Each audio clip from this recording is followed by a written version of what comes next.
In 1988, after 26 years' research into Churchill's life, in more than 500 archives, I completed the 8th volume of the official Churchill biography. I then set about reworking it to produce a single volume, this book, Churchill A Life, in which I was able, in the first 150 pages, to completely rewrite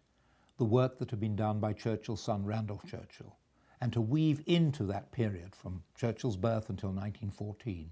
a mass of new and exciting documentary material that had come to light since Randolph Churchill's first 2 volumes were published. This one-volume book attempts to tell the story, and I hope succeeds, of Churchill the public man and Churchill the private man, of Churchill the politician, of Churchill the statesman, of Churchill the painter, of Churchill the writer, above all of Churchill's personality, who he was, what made him tick, what produced that twinkle in his eye, and what produced sometimes that frown on his forehead. It's the story of the whole of Churchill's life, a life of 90 years, of which 70 were spent in public office and political activity.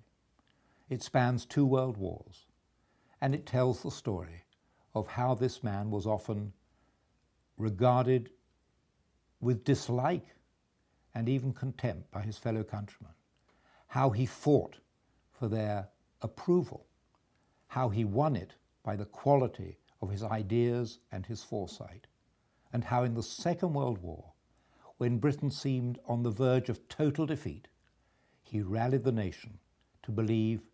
in its own faith that it could see through the bad times and eventually come to victory. Someone once said to him, "You are the lion who saved Britain." And he said, no, I wasn't the lion, but it fell to me to give the lion's roar.